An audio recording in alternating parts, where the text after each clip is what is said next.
وقد كفر الذين قالوا إن الله هو المسيح ابن مريم لقد كفر البتہ تحقیق کفر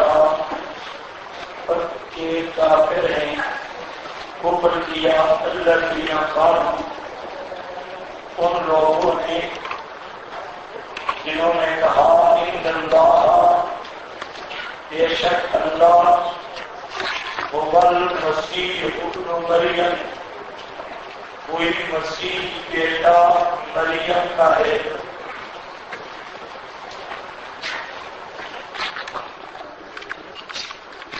لقد کا ضابطہ تفسیر روح المعانی میں سید محمود آلوسی رحمہ اللہ نے لکھا کہ جب ماضی پر قد داخل ہو اور اس پر لام تاکید کا ہو تو معنی قسمیہ ہوتا ہے. قسمیہ ہونے کا مطلب کہ وہاں پر قسم مقدر ہوتی ہے. تقدیر عبارت ہے واللہ لقد کفر، واللہ لقد کفر، اللہ کی قسم پکی بات ہے کہ کفر کیا ان لوگوں نے. قالو جنہوں نے کہا ان اللہ هو المسیح ابن مریم. اس کی دو تقریریں ہیں. ایک تقریر شاہ عبد القادر محدث دہلوی رحمہ اللہ کی، اور ایک تقریر ہے حضرت مولانا حسین علی رحمہ اللہ کی.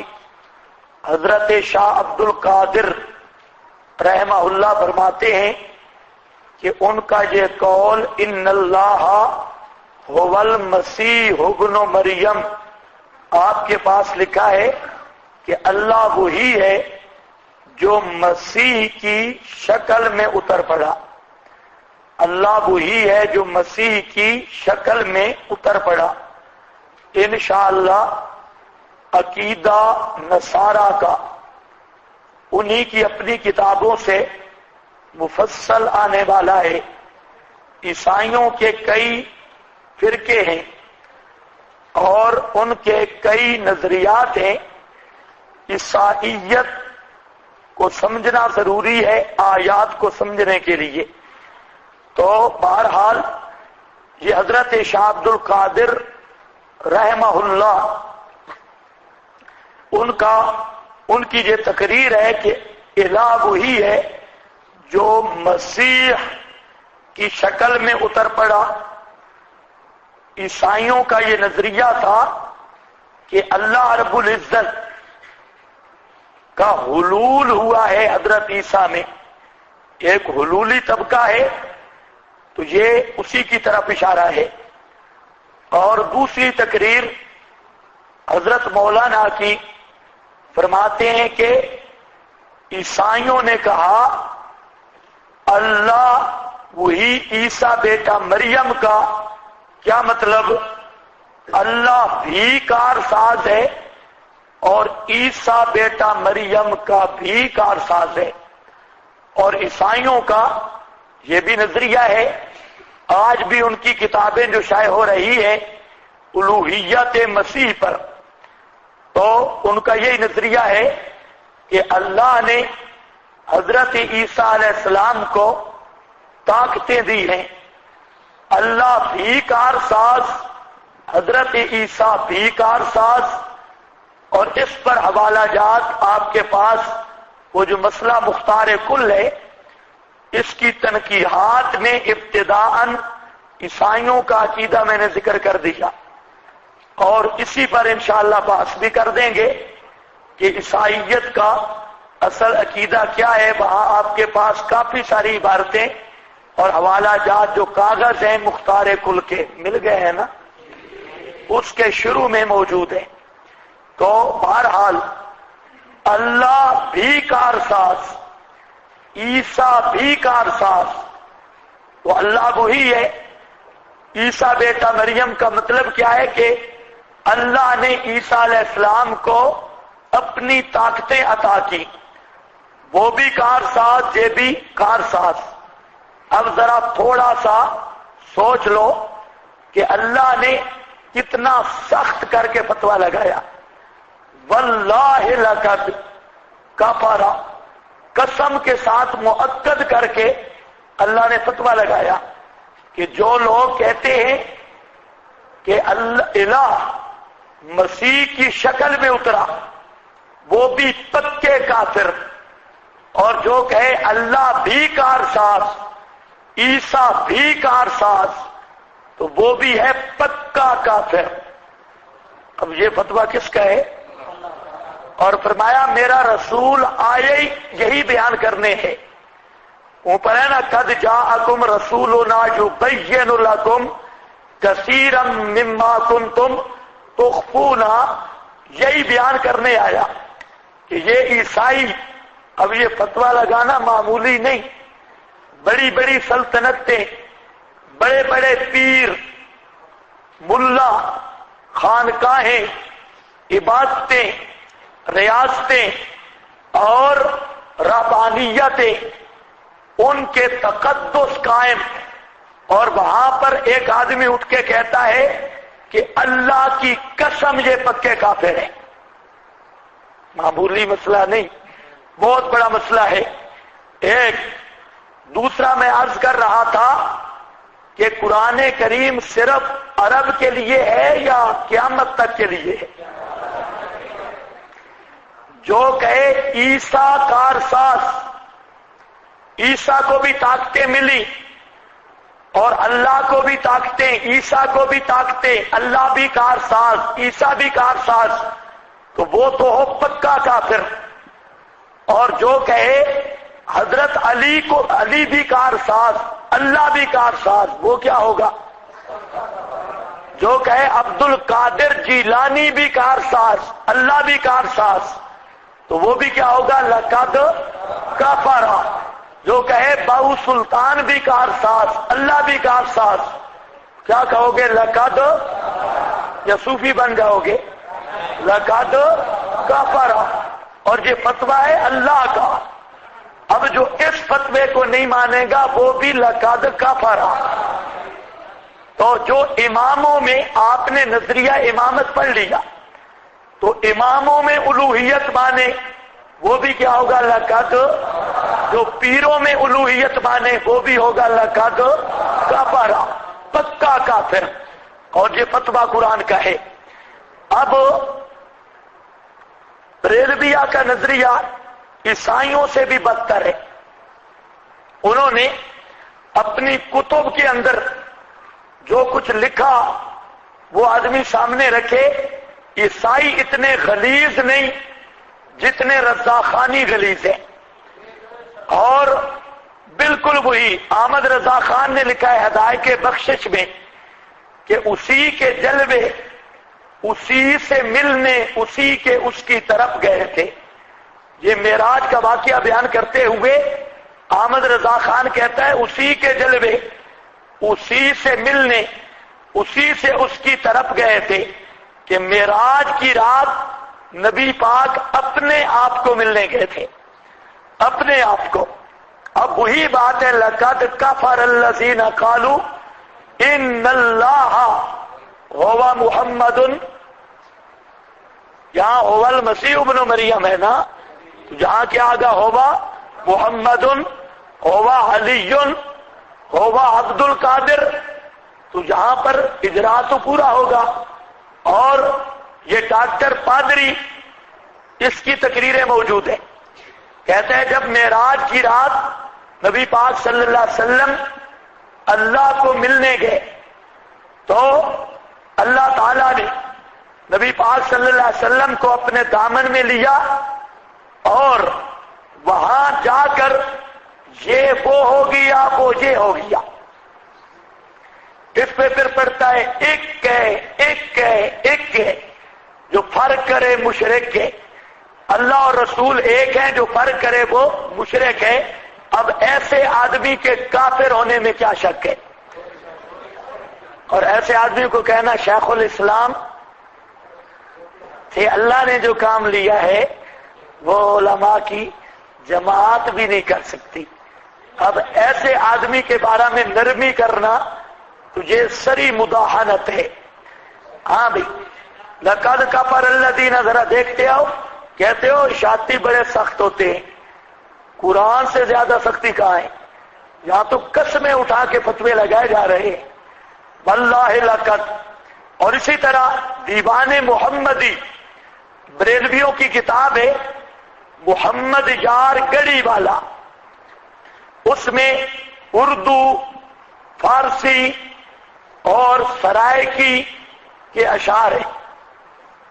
اور یہ محمد یار گڑی والا، پہلے بریلوی کہتے تھے کہ محمد یار گڑی والا ہمارا کوئی قابل اعتماد شخصیت نہیں، لیکن یہ محمد یار گڑی والا وہ بے ایمان پیر ہے جو احمد رضا خان کا خاص چہتا تھا.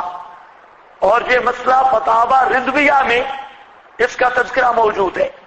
اب ان کے فتاوی چھپ گیا تو اس کے اندر محمد یار گڑی والے دجال کا تذکرہ بھی موجود ہے. آپ حیران ہوں گے کہ اس کو استدراج بھی بڑے تھے. استدراج سمجھتے ہو نا؟ استدراج بڑا استدراج تھا. یہ تقریر کر رہا تھا اور تقریر میں تھا پکا مشرک، اصلی مشرک.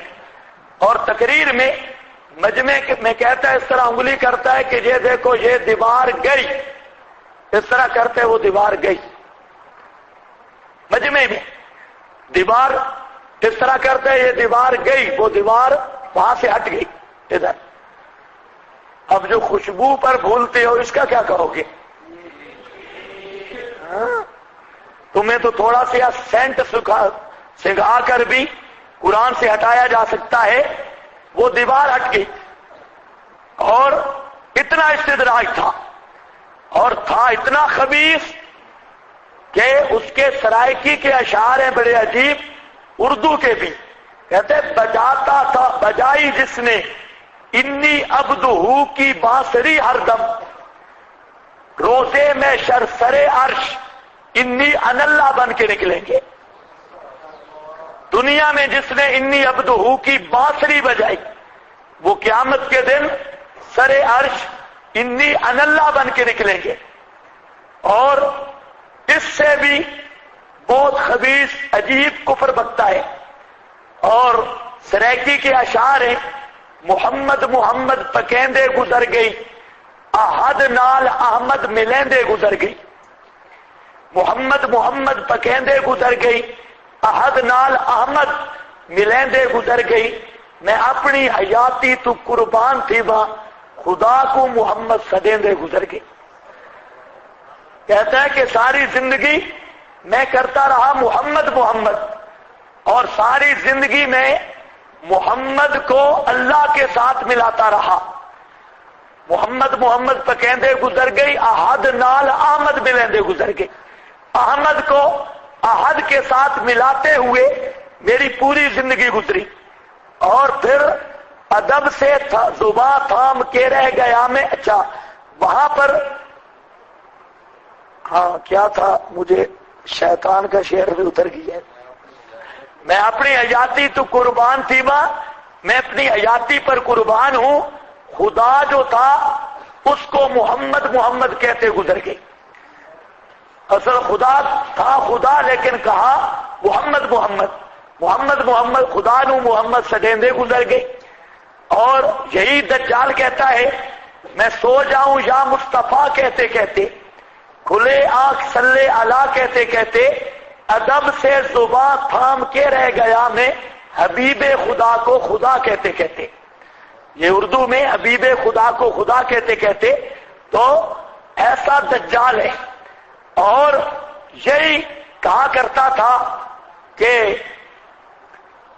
وہ کیا اس کے بےمان کے اشعار ہے، کہتا ہے کہ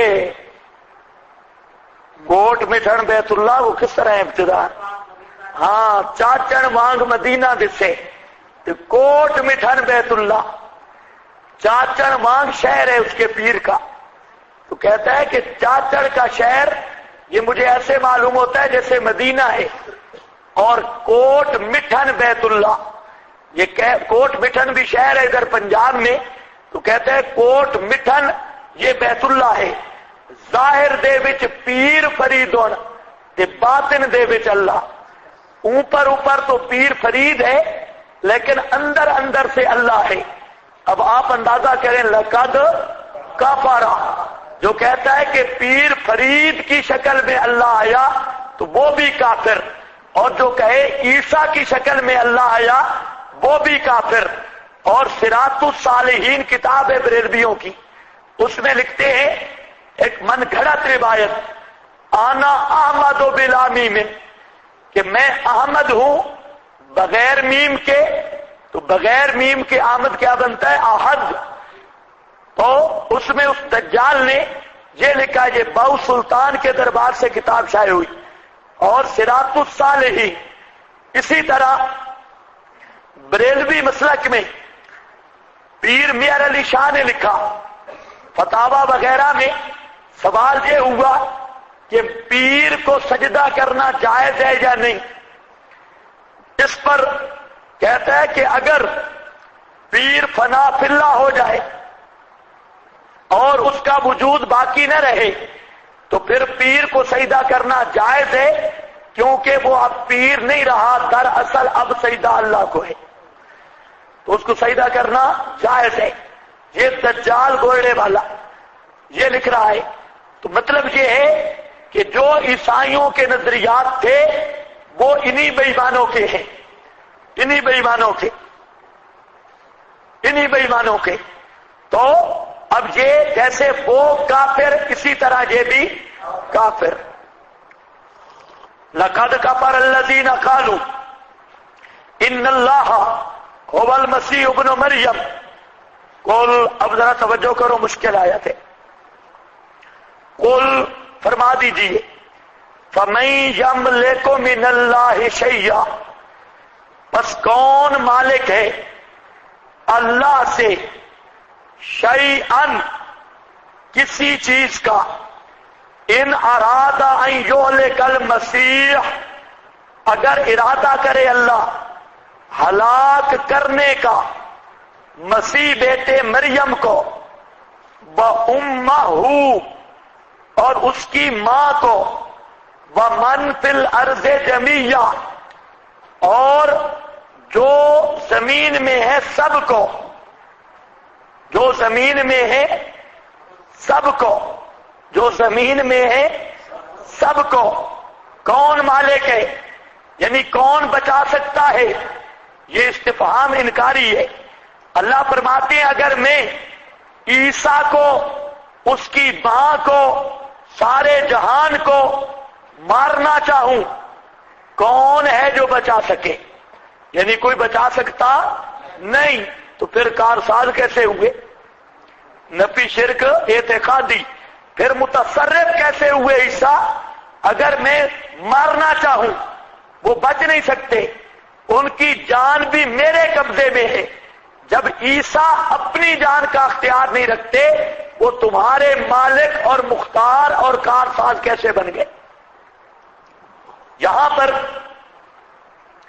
بزرگوں نے ایک مسئلہ چلتا ہے مرزا کے ساتھ، حیات عیسیٰ کا مسئلہ تو آ جائے گا، لیکن اس آیت پر تھوڑی سی میں گفتگو کرنا چاہتا ہوں کہ اس آیت سے ہمارے مفسرین نے حضرت عیسیٰ علیہ السلام کی حیات ثابت کی۔ اس کو سیٹ کر، پھر خراب ہو گئی۔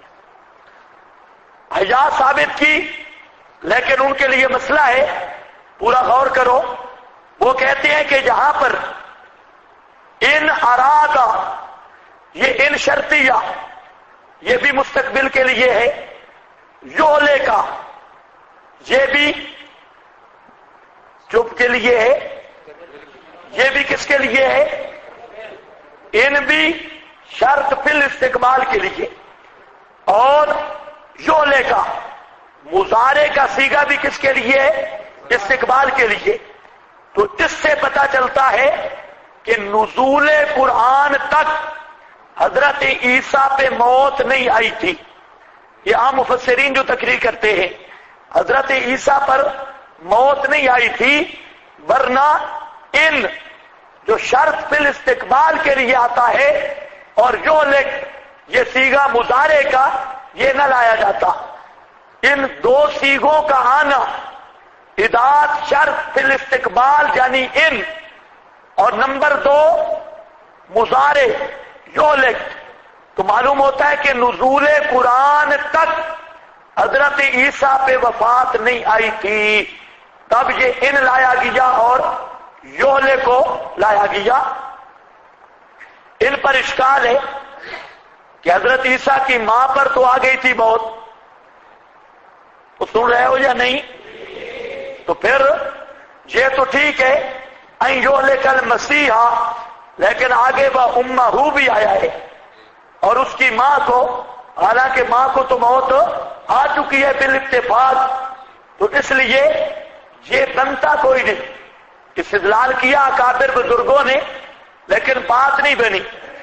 اب انہوں نے جہاں پر تقدیر کلام مانی، اب ذرا اندر دیکھو، ان اراد ان یولک المسیح ابن مریم وقد اہلک امہ ومن فی الارض جمیعا.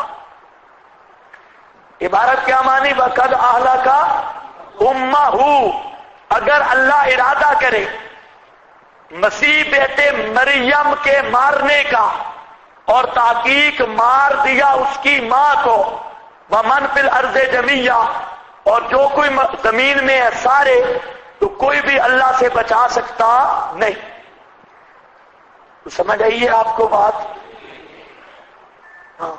کلام کیا بنے گا؟ ان ارادہ ان یہلک المسیح ابن مریم وقد اہلک امہ ومن فی الارض جمیعا فمن یملک من اللہ شیئا.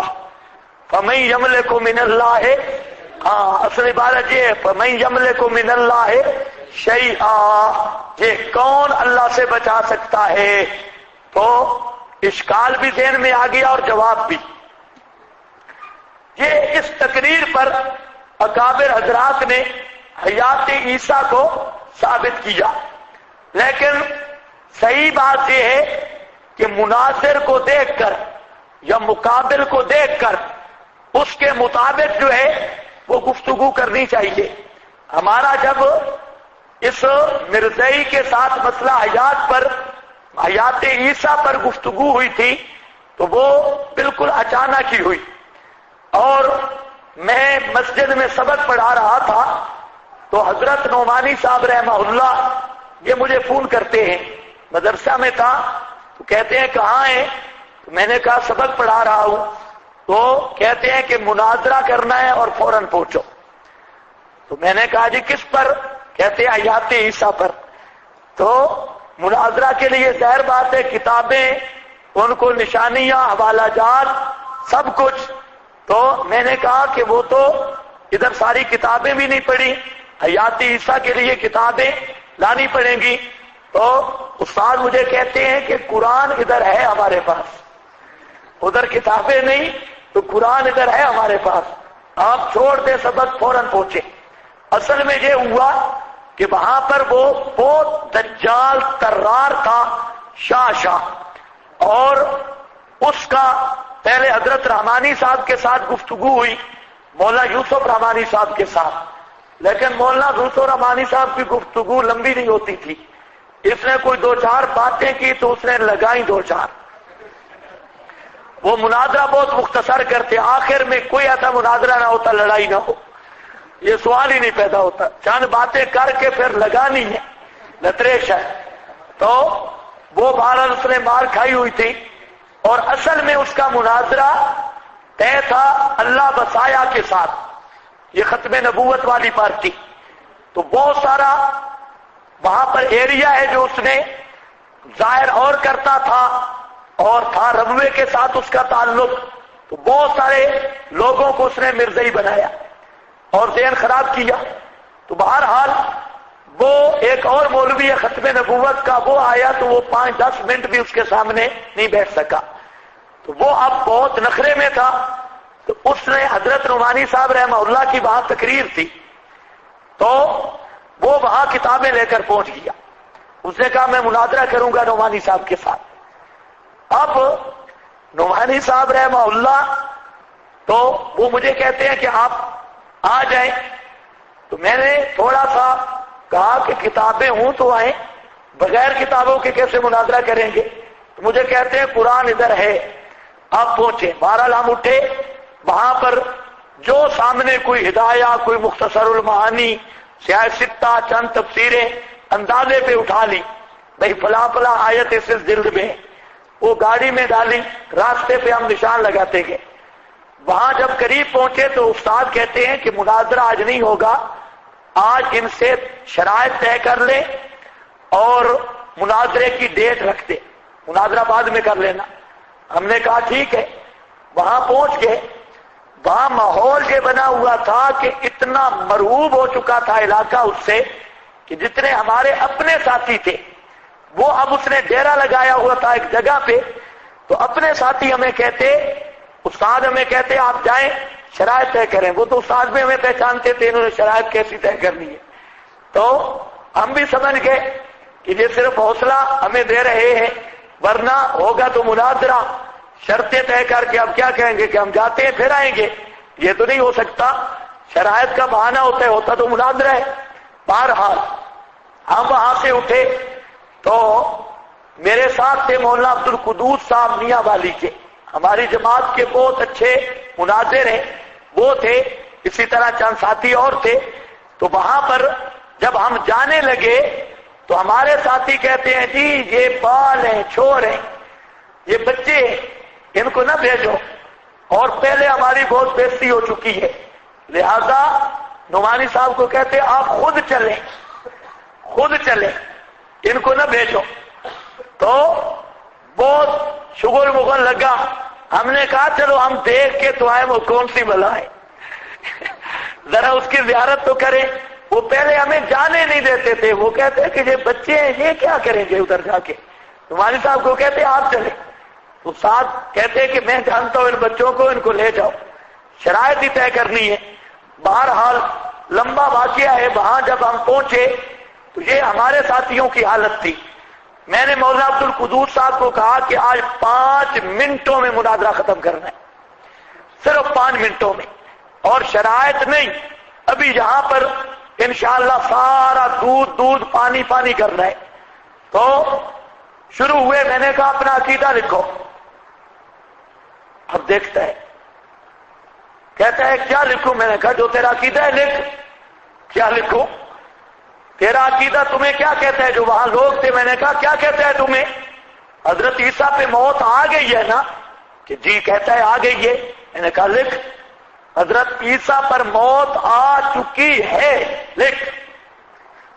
اب اس بات کو وہ نہ لکھے۔ اچھا، یہاں پھنس گیا۔ آخر پہ جب اپنے ساتھیوں کو بھی اس نے دیکھا، میں بار بار کہتا لکھو حضرت عیسیٰ پر موت آ چکی ہے، یہ بات لکھو۔ اتنا بزدل ہے، تکیہ باز تھا وہ سفید ریش۔ تو میں نے کہا اتنا بزدل ہے، عقیدہ نہیں لکھتا، لکھ عقیدہ۔ کہتے ہیں تم لکھو۔ میں نے کہا مدعی پہلے دعویٰ لکھے گا تو جواب دعویٰ آئے گا، پہلے دعویٰ تو لکھ۔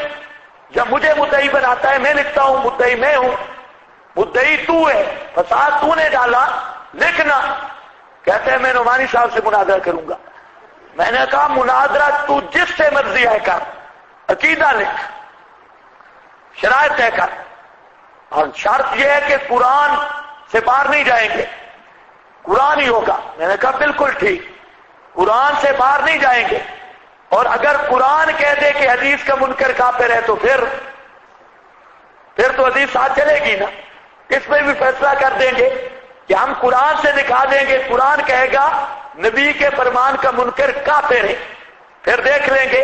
کہتے ہیں نہیں یہ تو دوسرا موضوع ہے۔ میں نے کہا تو چھوڑ، تو عقیدہ لکھ۔ اس نے وہ لائن لکھ دی، حضرت عیسیٰ علیہ السلام پہ موت آ گئی۔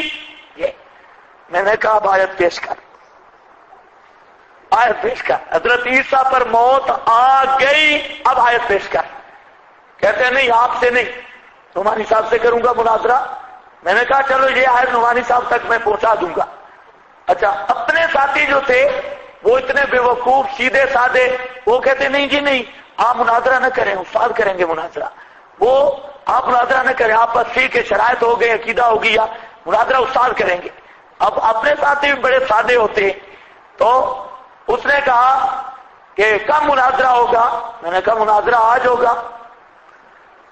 کہتے ہمارے ایریے میں ہوگا۔ میں نے کہا تو اپنے گھر میں جا، ربوے میں جا، جہاں جا مناظرہ آج ہوگا، جس مقام پہ مرضی آئے جا۔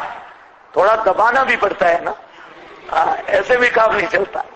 تو میں نے کہا آج تو اپنے گھر میں بھی جا، ربوا جا، جہاں مرضی آئے جا، مناظرہ آج ہوگا۔ ٹھیک ہے جی۔ اس نے کہا کہ وہ الو والی ایک جگہ ہے، وہاں پر ہوگا۔ ہم نے کہا تو ہمیں تو مکان بتا دے کہ فلاں مکان پہ آ جاؤ، ہم آتے ہیں 2 منٹوں میں۔ اب وہاں پہنچا، ایک ویران جگہ تھی بالکل، وہاں پر نہ پانی نہ بجلی، گرمیاں، کوئی چیز بھی نہیں تھی۔ وہاں پر جا پہنچے، بند کمرہ تھا، تو مناظرہ شروع ہوا۔ وہ مناظرہ ہے، ویڈیو بھی ہے، وہ دیکھ سکتے ہیں۔ میں جو بات کرنا چاہتا تھا، اور وہ جب پہلی تقریر اس نے کی اور میری پہلی تقریر ہوئی تو اس کا سارا علم ختم ہو گیا۔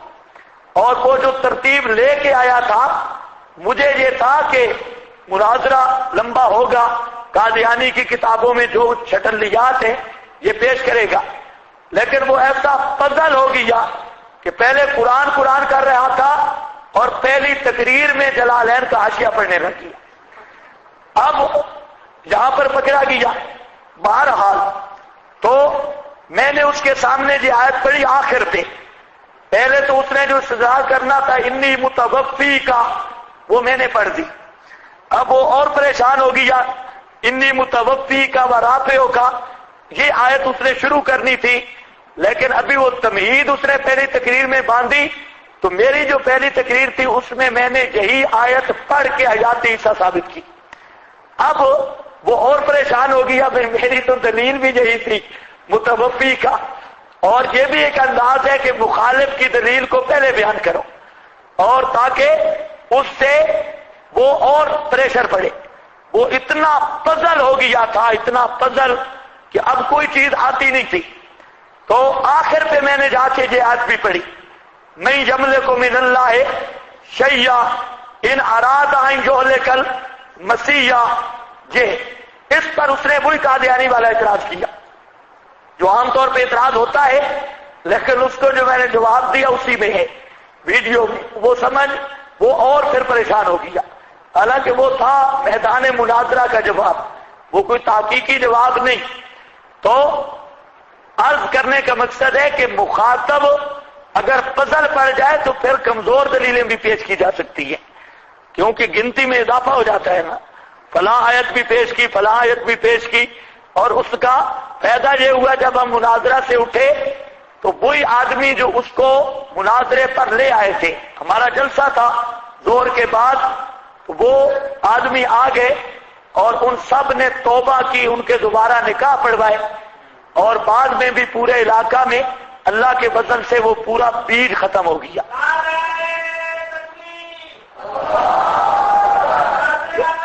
چپ ہو چپ ہو چپ ہو چپ ہو، خدا کے بندے کون ہے نعرہ لگانے والا؟ اللہ بزرگ ہیں، اور نعرے نہ لگایا کرو۔ جب میں بولتا ہوں آپ کو بلاتا ہوں سارے سمن، اور نعرے لگانے کے سارے شعر ہیں، سبق میں بولتے کوئی نہیں۔ اب سمجھو بھائی، تھوڑی سی علمی بات ہے۔ علامہ انور شاہ صاحب رحمت اللہ تعالی علیہ، ان کی بات سمجھنی ہے، لیکن سمجھنے سے پہلے تمہید ہے۔ تمہید یہ ہے کہ آپ نے نحو کی کتابوں میں پڑھا کہ مفعول ماہو یہ کوئی بلا ہے بھی صحیح یا نہیں؟ مفعول معہ کے بارے میں یہ جھگڑا چلتا ہے کہ یہ کوئی اس کا دنیا میں وجود بھی ہے یا نہیں. شرح جامی وغیرہ یہ تو چھوٹے رسالے ہیں، نام کی کتابیں آگے شروع ہوتی ہیں. یہ شرح جامی تو ملا جامی نے بیٹے کو خوش کرنے کے لیے حاشیہ لکھا، تو شرح جامی میں یہ چیزیں نہیں ہوتی. یہ مسئلہ ہے متن متین کا. متن متین زبردست کتاب ہے نام کی، اور رضی جو شارح ہے کافیہ کا اس کا مسئلہ ہے. یہ شرح جامی تے کافیہ تو یہ تو بچوں کو ہنسانے کھلانے کی چیزیں ہیں. تو متن وتیر والے نے یہ بات چھیڑی ہے کہ مفعول معہ اس کا وجود کوئی دنیا میں ہے بھی صحیح یا نہیں. اس پہ بڑی بات کرتا ہے، وہ لکھتا چلا گیا، مفعول معہ کی مثالیں دیتا گیا، دیتے دیتے آخر پہ جا کے کہتا ہے لم یثبت. مثالیں دیتا گیا اور آخر پہ کہتا ہے کہ لم یثبت، اس کا کوئی بت ثابت نہیں. لم یثبت مفعول معہ دنیا میں ہے ہی کوئی نہیں. باقی رہ گئی مثالیں جاء البرد والجبات، ایسا گپوٹیشن ہے. مثالوں تو مسئلے کا حل نہیں ہوتی، وہ تو صرف تفہیم کے لیے ہوتی ہے. تو اس نے کہا کہ یہ مفعول معہ کا وجود ہی کوئی نہیں، اور یہی بات رضی نے لکھی، اس پر بحث کی. لیکن علامہ انور شاہ صاحب رحمہ اللہ وہ فرماتے ہیں کہ مفعول معہ کا وجود ہے.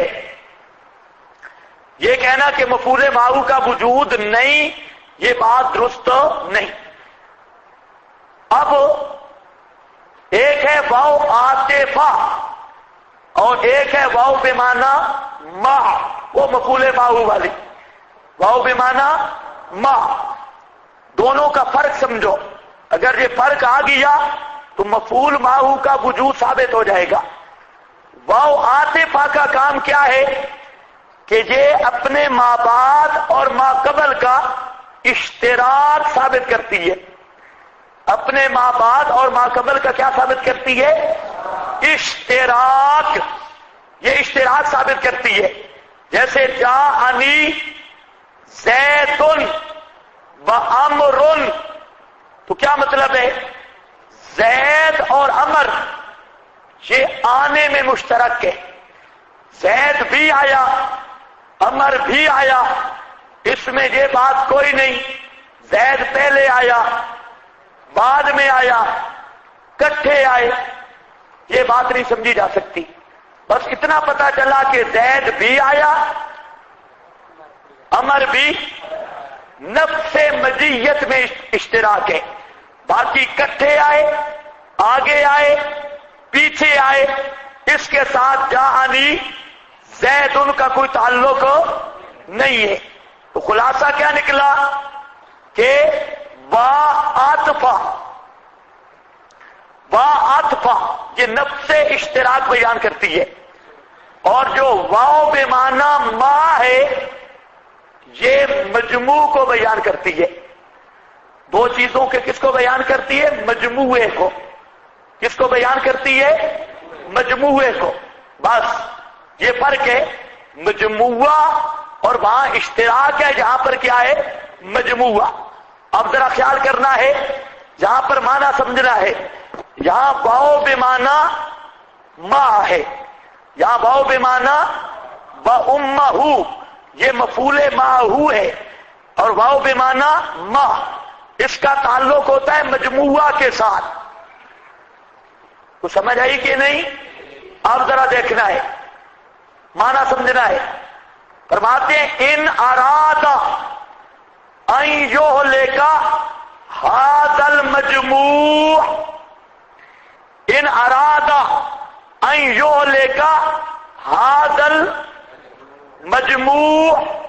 ھذا المجموع میں کتنے ہیں؟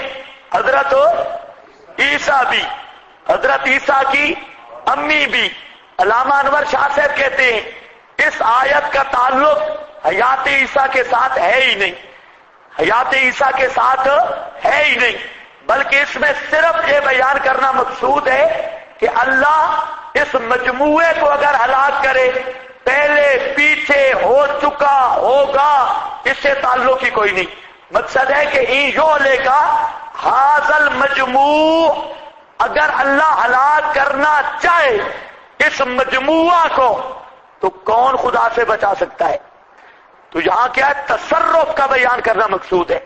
حیات عیسیٰ کے ساتھ اس آیت کا تعلق ہی نہیں، اور نہ موت کے ساتھ یہاں کوئی تعلق نہیں۔ قرآن صرف یہ بتا رہا ہے کہ یہ اللہ کی طاقت ہے، وہ چاہے تو اس مجموعے کو ہلاک کر دے، اس کے ارادے کو کوئی ٹال سکتا نہیں۔ تو اس لیے یہاں وہ وقد اعلیٰ کا امہ نکالنے کی کوئی ضرورت نہیں، اور بھی تقدیر کی، اور جہاں صرف ایک ہے کہ واو بمعنی ما اور امہ یہ کیا ہے؟ مفعول معہو، اور مراد ہے مجموعہ۔ آیت کا مطلب یہ ہے کہ ان ارادہ ان یہلک المسیح ابن مریم وامہ ومن فی الارض جمیعا، کیا مطلب؟ ان ارادہ ان یہلک ھذا المجموع فمن یملک من اللہ، اگر اللہ اس مجموعے کو ہلاک کرنا چاہے تو کون ہے اللہ سے بچانے والا؟ بس صرف یہ بیان کرنا مقصود ہے۔ یہ بات میری سمجھ گئے؟ اب اس کا یہ مطلب نہیں کہ اور بھی دلائل دیں، حیات عیسیٰ پر دلائل آئیں گے اور انشاءاللہ پوری تفصیل سے، وہ اپنے مقام پہ ہیں۔ اگر یہاں سے استدلال کرنا ہے تو پھر وہ طریقہ ہے جو عام مفسرین نے پہلی میں نے تقریر کی، اور اگر یہاں صرف تصرف ثابت کرنا ہے، دل کو بات لگتی علامہ انور شاہ صاحب کی ہے، بات یہی ہے۔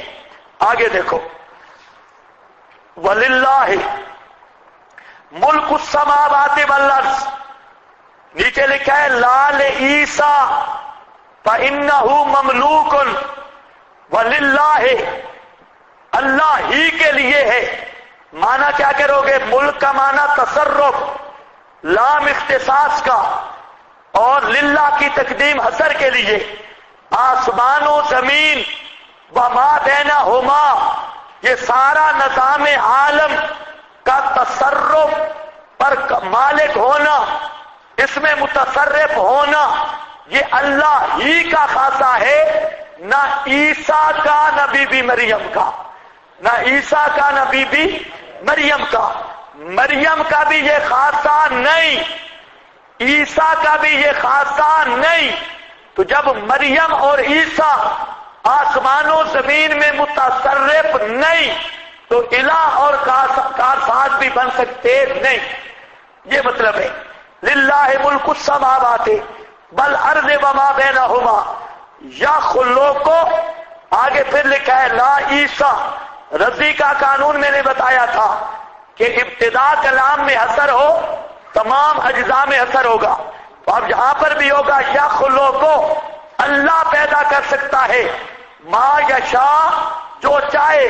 نہ عیسیٰ خالق ہے نہ بی بی مریم خالق ہے، واللہ علی کل شیء قدیر، لا عیسیٰ فإنہ مقدور یخلق، لا عیسیٰ لأنہ مخلوق، حضرت عیسیٰ خالق نہیں اس لیے کہ وہ مخلوق ہیں، حضرت عیسیٰ قادر نہیں اس لیے کہ وہ مقدور ہیں۔ جب قادر بھی اللہ، خالق بھی اللہ، متصرف بھی اللہ، تو الہ بھی صرف اللہ۔ اور بالفاظ دیگر جب عیسیٰ متصرف نہیں، مریم متصرف نہیں، اور اسی طرح عیسیٰ خالق نہیں، مریم خالقہ نہیں، عیسیٰ قادر نہیں، مریم قادر نہیں، تو الہ بھی نہیں۔ یہ قرآن بتا رہا ہے واللہ علی کل شیء قدیر۔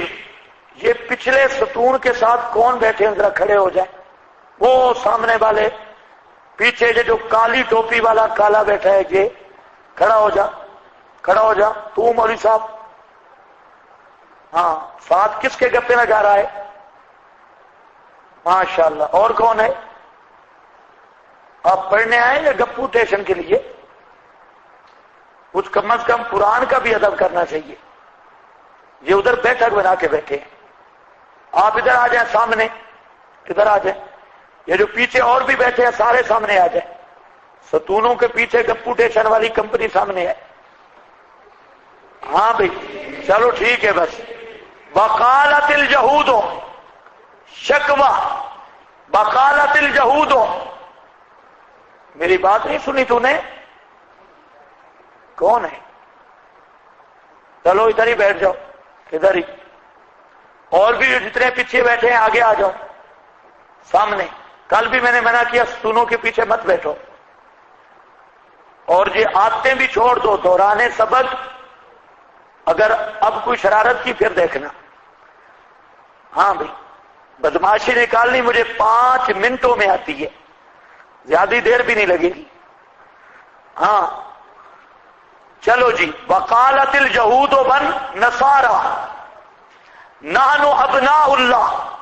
اور کہا یہود نے اور نصارا نے نحن ابناء اللہ، ہم بیٹے ہیں اللہ کے اور اس کے پیارے ہیں. قل فرما دیجئے فَلِمَ يُعَذِّبُكُمْ بِذُنُوبِكُمْ، پھر تمہیں عذاب کیوں دیتا ہے تمہارے گناہوں کی وجہ سے. بل بیٹے نہ بیٹے، احبا نہ احبا، بل انتم بشرون، بلکہ تم عام بشر ہو. بشرون ایک معمولی آدمی کی طرح. بشرون ممن خلق یغفر لمن یشاء ویعذب من یشاء. تو یہاں پر شکوہ ہے. وقالت اور کہا یہود اور نصارا نے، پہلے تو انہوں نے کہا عزیر ابن اللہ، المسیح ابن اللہ، پھر کہنے لگے نحن ابناء اللہ. جس طرح یہ کہتے ہیں نبی پاک نور من نور اللہ، اور آپ کو نور من نور اللہ، اور خود بن گئے نورانی. نور من نور اللہ اور یہ نورانی. ایک اور اٹھا کہتے ہیں نبی نور ہے اور اپنی کنیت رکھی ابو النور. ابو النور اس کی تقریریں چھپی ہیں. ابو النور نور کا باپ، واہ نور کا باپ.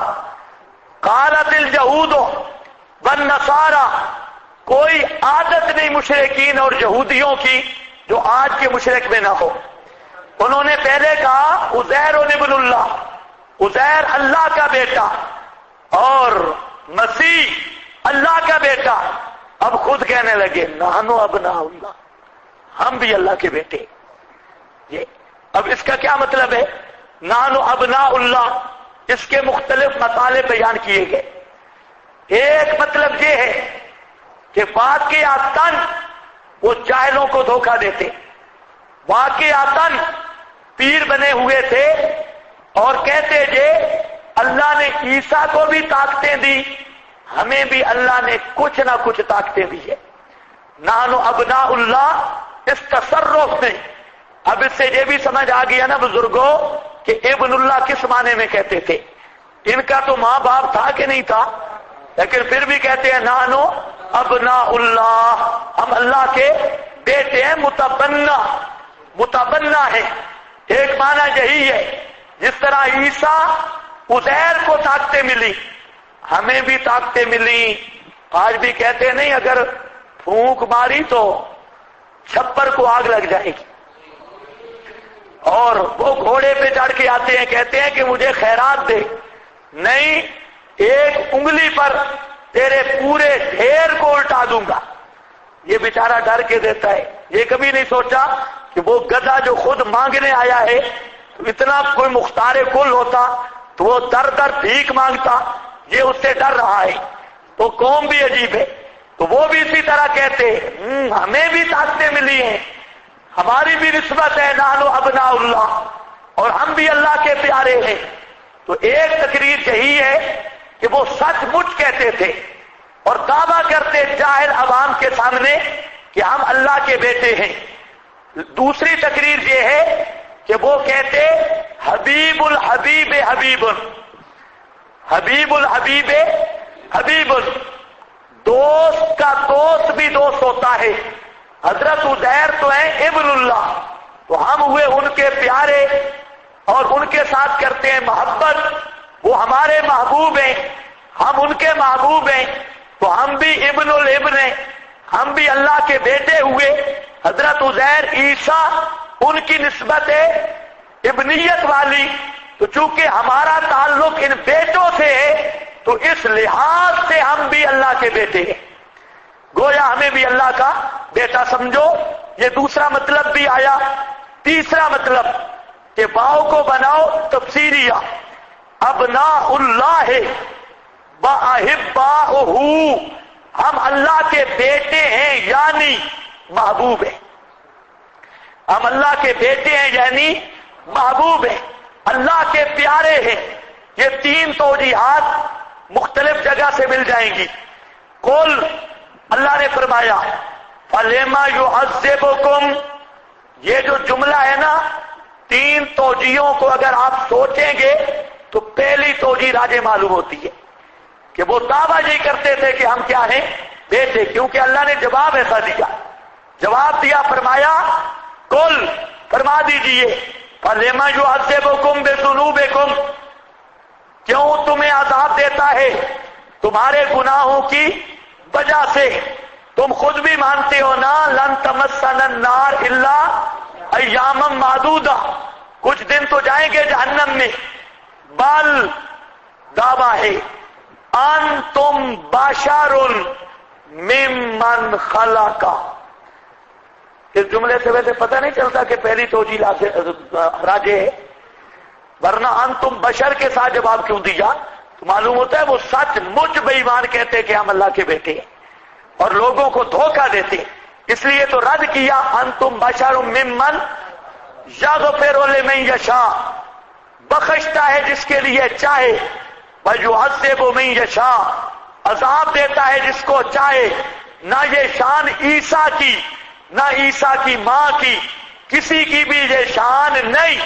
جب مغفرت اور تعذیب کے اختیار اللہ کے پاس ہے تو کارساز اور مختار کل بھی اللہ ہے۔ وَلِلَّهِ مُلْكُ السَّمَاوَاتِ، پھر آیا، دیکھا قرآن چھوڑتا نہیں، وَلِلَّهِ مُلْكُ السَّمَاوَاتِ، پھر لایا، اور اللہ ہی کے لیے ہے سارے تصرفات آسمان و زمین وما بینہما، اور ان کے درمیان کے۔ حضرت عیسیٰ کے ہاتھ میں ہے کیا؟ آسمان و زمین ما بینہما، یہ سارے تصرف یہ اللہ کے ہاتھ میں ہیں۔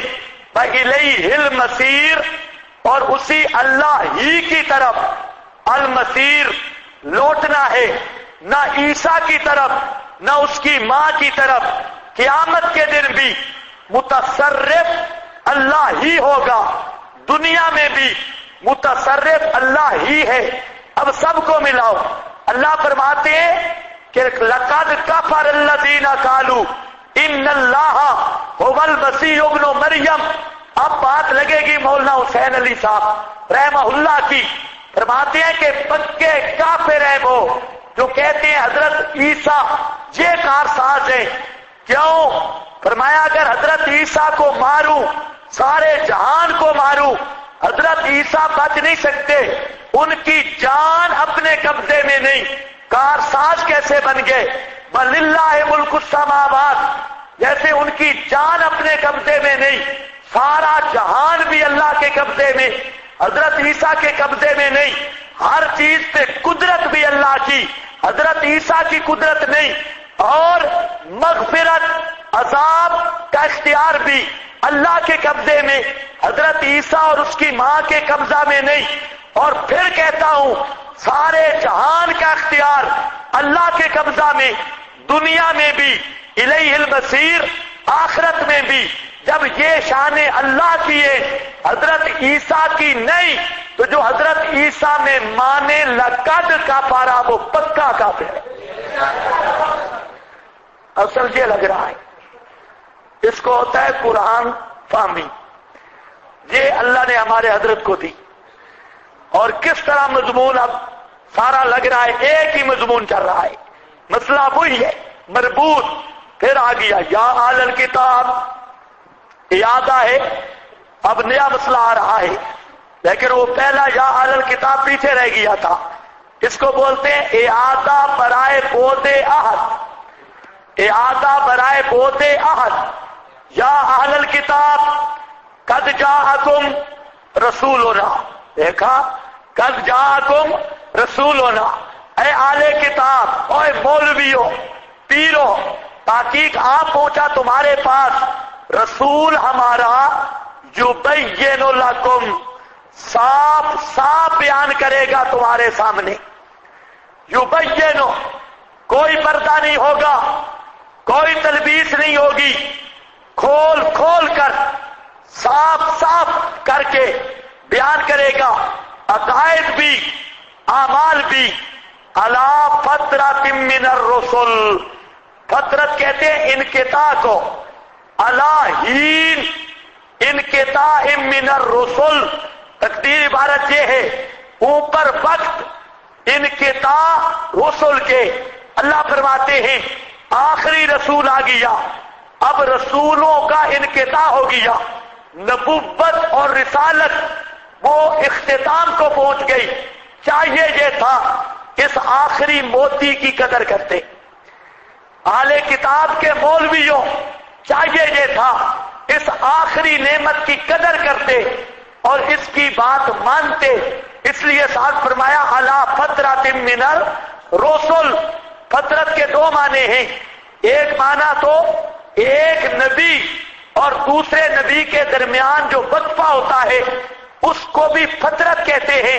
لیکن جہاں فترت بمعنی الانقطاع ہے اور ہین کا لفظ مقدر ہے، اور معنی یہ ہے کہ انقطاع رسول کے بعد وقت میں یہ رسول آیا، یعنی آخری رسول ہے، اس کے بعد کوئی رسول آنے والا نہیں. آیا بھی ہے تو بڑے عرصے کے بعد، 650 سال کا عرصہ گزر گیا پہلے حضرت عیسیٰ اور نبی پاک کی بعثت کے درمیان، تقریباً 650 سال کا فاصلہ. آیا بھی فاصلے پر، آیا بھی آخری، تو اس کو ماننا چاہیے تھا، لیکن مولوی مانتے نہیں.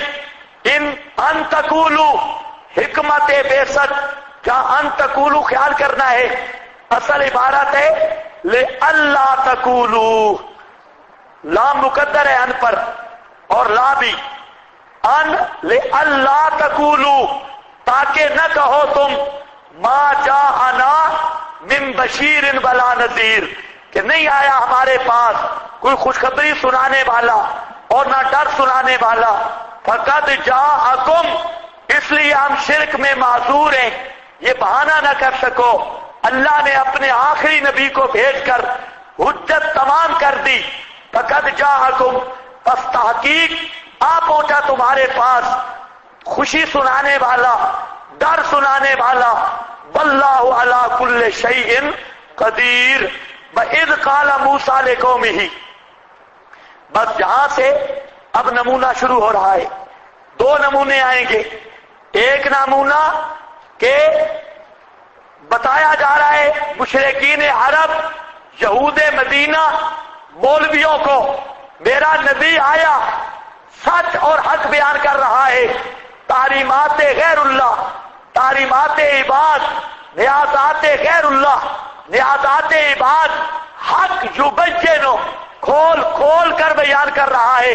اور مدینہ کے یہودیوں میرے نبی کا ساتھ دو، مولویوں ساتھ دو، مشن اس کا حق ہے اور اس کا ساتھ دو، ورنہ وہی حال ہوگا جیسے قوم موسیٰ نے ساتھ نہیں دیا اور وہ کئی سال تک محروم ہو گئے اور سال تک پریشان رہے.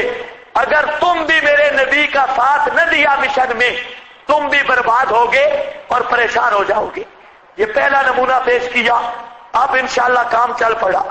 جہاں پر واقعات ہوں نا پھر بڑا آسان ہے، اور جہاں واقعات نہ ہوں وہاں پر چلنا بڑا مشکل ہے، بڑا زور لگتا ہے. اور واقعات تو اب چل پڑا. اب دو واقع انشاءاللہ ہے گئے. تو یہاں پر کیا آیا جی؟ یہ بات سمجھ گئے نا ربط؟ میرے نبی کے مشن کے مددگار بنو اور اٹھو، ساتھ چلو اور مشن پھیلاؤ۔ اگر نہیں مانو گے نمونہ سن لو، اذ قال موسیٰ لقومہ، جب کہا موسیٰ علیہ السلام نے اپنی قوم کو، یا قوم، اے میری قوم، یہ تمہید ہے، اذکروا نعمت اللہ، یاد کرو اللہ کی نعمتوں کو جو تم پر ہیں، اذ جعل فیکم انبیاء، جب کہ بنایا تم میں انبیاء۔ کیا مطلب ہے؟ یہ نعمت مانوی ہے، یعنی تم میں انبیاء بھیجے، تم انبیاء زادے ہو، فیکم انبیاء، تمہارے اندر نبوت کا سلسلہ چلا، وجعلکم، اور بنایا تم کو، ملوکن، بادشاہ۔ یہ نعمت حصی ہے۔ بنی اسرائیل میں دونوں شاخیں تھی، ایک شاخ میں نبوت رہی، ہزاروں نبی گزرے، دوسری شاخ میں بادشاہت رہی۔ جعلکم ملوکن، بنایا تم کو بادشاہ، اور عطا کیا تم کو ما لم یؤتے، جو نہیں دیا احد من العالمین، کسی کو بھی جہان والوں سے۔ یہ فضائل جزیہ ہیں، بعد ایسی چیزیں دی جو دوسروں کو نہیں دی۔ یا قوم، اے میری قوم، ادخلوا الارض المقدسہ، داخل ہو زمین المقدسہ، مقدس زمین کو، پاک زمین کو، التی کتب اللہ لکم، وہ زمین کے لکھ دی اللہ نے، رجسٹری کر دی اللہ نے، لکم، واسطے تمہارے۔ کیا لکھ دی؟ انہا مسکن لکم، یہ لکھ دی، انہا مسکن لکم، مدارک۔ اور یہ جو فرمایا نا المقدسہ تھا، علامہ علوسی کہتے ہیں مقدسہ اس لیے فرمایا لأنہا مطہرۃ من الشرک، ہے سو جعلت مسکن الانبیاء، اکثر انبیاء ہے تو یہ زمین شرک سے پاک رہی، اس لیے اس کو المقدسہ کہا گیا، پاک کہا گیا۔ تو لکھا کیا؟ وہ تمہارے نام رجسٹری ہو گئی تکویناً، بلا ترتدوا علی ادبارکم، اور نہ پیچھے ہٹو اپنے پشت پیٹھوں کے بل کہ ہو جاؤ گے خاسرین، نقصان اٹھانے والے۔ قالو،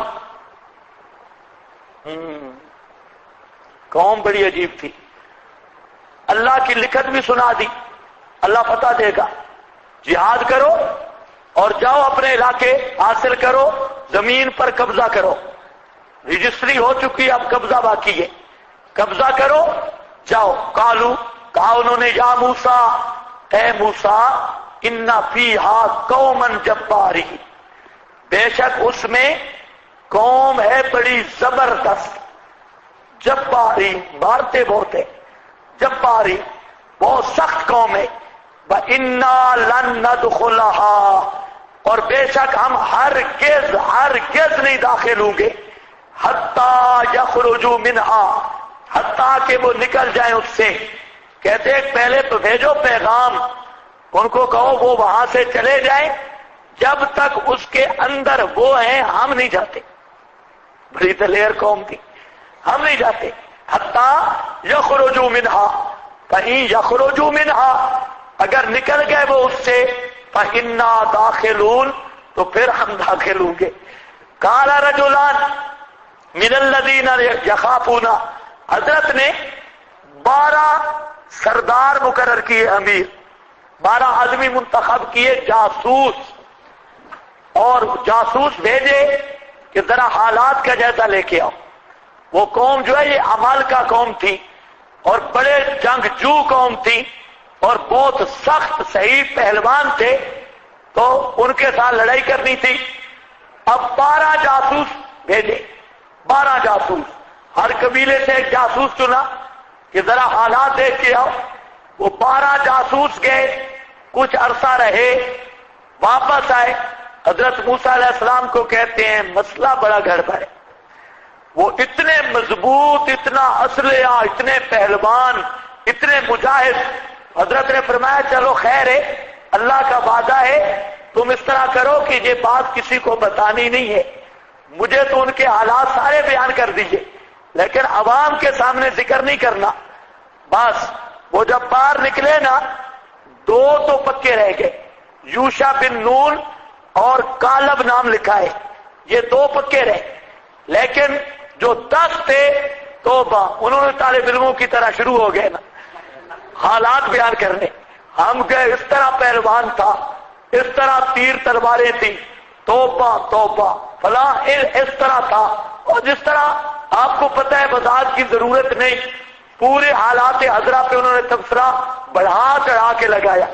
وہ قوم پہلے بھی سن چکی تھی، جب انہوں نے سنا مارو اتنے زبردست زبان ہے، انہوں نے کہا موسیٰ علیہ السلام بات صاف ہے، ہم بالکل نہیں جاتے، قومن جباری، وہ تو بہت زبردست ہے، ہمارا طاقت نہیں ہے ان سے مقابلے کی، ہاں ایک ہے وہ وہاں سے چھوڑ کے چلے جائیں پھر ہم انشاءاللہ تیار ہیں۔ پوچھا جب تک وہ اندر ہے ہم نہیں جاتے۔ حضرت موسیٰ نے انہیں سمجھایا خدا کے بندے، اللہ نے وعدہ کیا ہے آؤ اپنی زمین حاصل کرو، تم جاؤ گے تھوڑی بہت لڑائی ہوگی، وہ بھاگ جائیں گے شکست کھا کے۔ ہاں اچھا سنے ہیں بڑے سخت، وہ سخت ہے، وہ سنے ہوئے تھے نا سارے حالات، تو صاف انکار کر دیا ہم نہیں جاتے۔ قال رجلان، کہا دو مردوں نے، تائید موسوی حضرت یوشع اور حضرت کالب، من الذین یخافون اللہ، لفظ اللہ مقدر ہے، یخافون وہ جو ڈرتے تھے اللہ سے، جن کے دل میں اللہ کا ڈر تھا، انعم اللہ علیہما، انعام کیا تھا اللہ نے ان پر، انعم اللہ علیہما، کون سا انعام تھا؟ بالہدایت والثبات، بالہدایت والثبات بعون اللہ تعالی، اور بعد نے لکھا بالہدایت والثقات بعون اللہ تعالی، اللہ نے اپنا توکل ان میں ڈالا اور ان کا دل مضبوط کیا، وہ پکے رہ گئے۔ ادخلوا علیہم، اب یہ آئے، انہوں نے کہا داخل ہو ان پر، البابا دروازے کو، فَإِذَا دَخَلْتُمُوهُ، جب تم داخل ہو گئے نا دروازے کو، فَإِنَّكُمْ غَالِبُونَ، تو بے شک تم غالب ہو، روم سے یا تھوڑے سے مار پٹائی ہوگی، غالب تم ہو۔ اللہ نے وعدہ، یہ جا کے سمجھاتے ہیں دونوں جو اللہ سے ڈرتے تھے، انہوں نے قوم کو تقریر کی، انہوں نے کہا مہربانی کرو نکلو صحیح، ایک دفعہ دروازے تک آؤ، اول تو وہ بھاگ جائیں گے تمہارا روب پڑ جائے گا، نہیں تو تھوڑی بہت لڑائی ہوگی کوئی مسئلہ نہیں، وعلی اللہ فتوکلوا، اللہ ہی پر بھروسہ کرو، ان کنتم مؤمنین، اگر تم مومن ہو، اگر تمہارا ایمان ہے پھر اللہ پر بھروسہ کرو۔ یہ دو نے تبلیغ کی، انہوں نے کہا کیسی بات کرتے ہو، تم تو منہ لگانے کے قابل ہی نہیں ہو، جاؤ ہم حضرت موسیٰ سے بات کریں گے۔ ان دو کی بات ٹھکرا دی، حالانکہ بہترین تقریر کی، انہوں نے کہا تم منہ لگانے کے قابل ہی نہیں ہو، کیسی باتیں کرتے ہو، اتنے سخت آدمی ہیں وہ، ہم حضرت موسیٰ سے براہ راست بات کریں گے۔ آ گئے جی حضرت موسیٰ کے پاس، قالوا یا موسیٰ، کہتے ہیں اے موسیٰ، انا لن ندخلها، تاکیدیں دیکھو، انا بے شک ہم، لن ندخلها ہرگز نہیں داخل ہوں گے اس بستی میں آبادہ، کبھی بھی، ذہن سے خیال بھی نکال دو، ہم کبھی نہیں جاتے، ما داموا فیہا، جب تک وہ ٹکے ہیں اس میں، جب تک وہ اس میں موجود ہے، فاذهب انت وربک فقاتلا، جا تو اور جائے تیرا رب، فاذهب انت وربک، جا تو وربک فقاتلا، اور تیرا رب، بس دونوں لڑو، انا ہاہنا قاعدون، ہم تو جہاں بیٹھے مزہ ہے، پنکھے چلے ہوئے ہیں اور بالکل جاتے نہیں ہیں، انا ہاہنا قاعدون، تم جاؤ۔ اب اس کا کیا معنی ہے جی؟ فاذهب انت وربک، اس کے متعدد مطالب بیان کیے مفسرین نے. ایک مطلب یہ بیان کیا اذهب انت بربک یعینک علی قتالک. علامہ نصفی نے یہ معنی کیا جا تو اللہ امداد کرے، ہم پیچھے دعا کریں گے، ذکر پہ بیٹھیں گے. فاذهب انت بربک، جا تو بربک یعینک علی قتالک. یہ مطلب تھا کہ موسیٰ علیہ السلام تو آپ چلا جا، ہم جہاں بیٹھے ہیں ذکر اذکار پہ، ہم پیچھے مانگیں گے دعائیں اور ہم کہیں گے اللہ امداد کر حضرت موسیٰ کی، اللہ امداد کر حضرت موسیٰ کی. ہم وہ اتنی دعائیں کریں گے. میرا خیال ہے یہ جو باہر چند نکلتے ہیں اور چند اندر بیٹھتے ہیں یہاں سے نکل ہے، لگتا یہ ہے انا ہاں ہونا قاعدون، ہم جہاں بیٹھے ہیں پلتیاں مار کے، تم جاؤ. ایک معنی یہ ہے، سمجھ گئے ہو کہ نہیں؟ دوسرا معنی یہ ہے کہ انہوں نے یہ بطور لا ابالی کے کہہ دیا. لا ابالی ہوتی ہے نا، آدمی خیال نہیں کرتا، بے پرواہی میں بات کر دیتا ہے، کہتے چھوڑو جی تو جا تیرا رب جانے. اور ہمارے محاوروں میں بھی بسا اوقات ایسے لفظ آ جاتے ہیں، تو انہوں نے خیال ہی نہیں کیا، لا ابالی طور پہ کوئی ڈرے ہوئے بھی تھے اور تھے بھی لا ابالی طور پہ انہوں نے بات کر دی. جیسے تم کہتے ہیں اللہ جی، کبھی سوچے اللہ جی کا کیا معنی ہے؟ یا اللہ شالا جیندہ رہے. جی دعا ہے، جی کیا ہے؟ دعا. حضرت قاضی شمس الدین رحمت اللہ تعالی علیہ ان کی تقریر ہے اس پر کہ اللہ جی کہنا یہ ناجائز ہے. کئی آدمی ہوتے ہیں عادت ہوتی ہے اللہ جی. استاد جی کا کیا معنی؟ جیتے رہو، استاد جیتے رہو. اور مرشد جی کا کیا معنی؟ مرشد جیتے رہو. تو اب خدا کو دعا دیتے ہو اللہ جیندہ رہے یا اللہ جیتا رہے، تو کہتے ہیں یہ غلط. اس پر پھر وہ پیش کرتے، کیونکہ زبان سمجھنے کے لیے اس زبان کا ادب اور شعر و شاعری وہ اس سے مسئلہ سمجھ آتا ہے. تو قاضی صاحب جہاں پر پھر ایک شعر پڑھتے اور کہتے کہ تم اشعار میں وہاں پر بھی دیکھو پنجابی کا شعر ہے، کہتے پانی پی مائیا ساڑی دعائے شالا چرا تے جی مائیا. تو جی مائیا کا کیا مطلب ہے؟ جیتے رہو. جیتے، جی کا معنی دعا ہے. تو اللہ تعالیٰ کے لیے یہ لفظ نہیں بولا جاتا.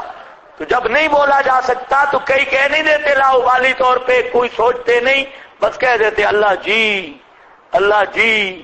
انہوں نے بھی ایسا کہہ دیا اذهب انت بربک فقاتلا، تو جا تیرا رب جائے لڑو. خیال ہی نہیں کیا کیا منہ سے کہہ رہے ہیں. یہ دوسرا معنی ہے اور اس کا مطلب ہے بطور لا ابالی کے، پرواہ نہیں کی، خیال نہیں کیا.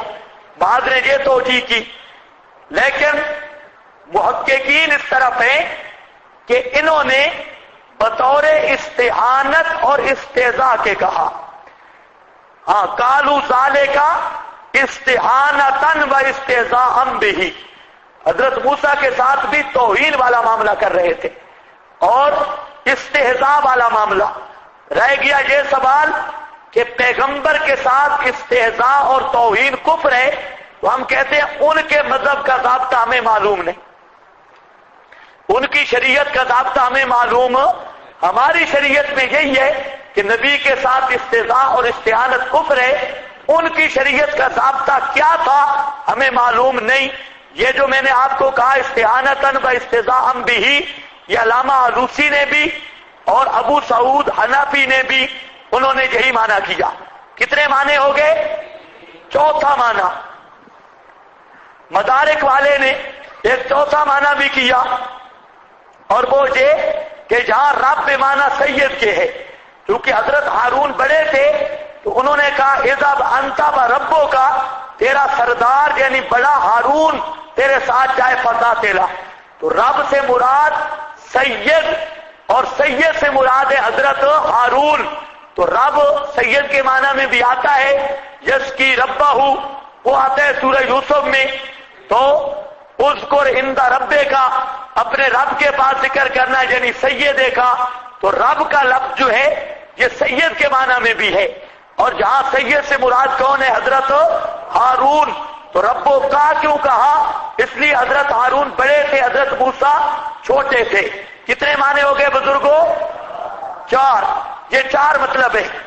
فذهب انت، چاروں کا مطلب ہے ہم نہیں آتے، جو تدبیر بھی کرو ہم نہیں آتے۔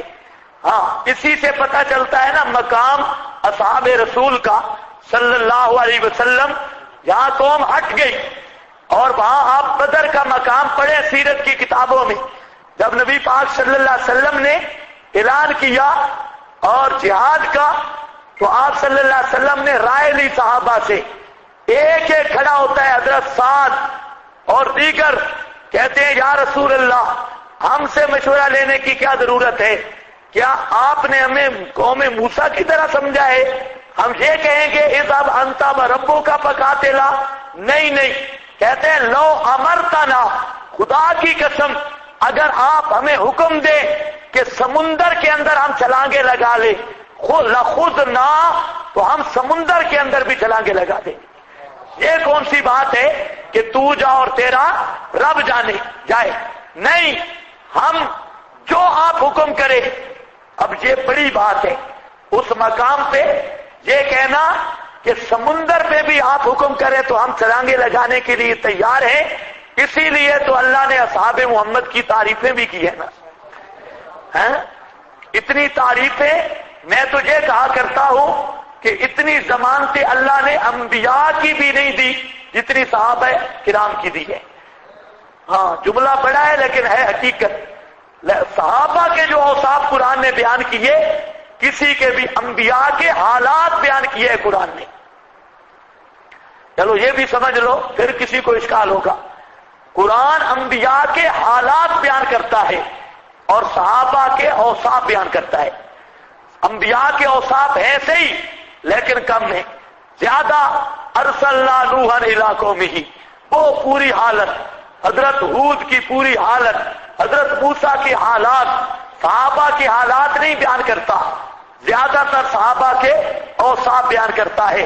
اور آتے آتے ایک ایک جملہ یہاں سے سمجھ آتا ہے، کانو احق بہا وآلہا، وہ تھے بھی اس کے حقدار۔ اللہ فرماتے ہیں جو میں نے ان کو اوصاف دیے تو اسی کے حقدار تھے اور اس کے آل بھی تھے، ایسے نہیں انہیں اوصاف دیے۔ ہاں بھئی دیکھو، فَذْهَبْ أَنْتَ وَرَبُّكَ فَقَاتِلَا إِنَّا هَاهُنَا قَاعِدُونَ قَالَ رَبِّ، حضرت موسیٰ علیہ السلام بھی رو پڑے، التجائے موسمی، کہتے ہیں قَالَ رَبِّ، اے میرے پروردگار، انی لا املک الا نفسی و اخی، اے میرے اللہ میں نہیں اختیار رکھتا مگر اپنی جان کا اور اپنے بھائی کا، یعنی لا املکو کا معنی میں ذمہ دار نہیں ہوں مگر اپنی جان کا اور اپنے بھائی کا۔ اللہ میں اور ہارون حاضر ہیں، یہ دوسرے تو ہماری بات مانتے کوئی نہیں۔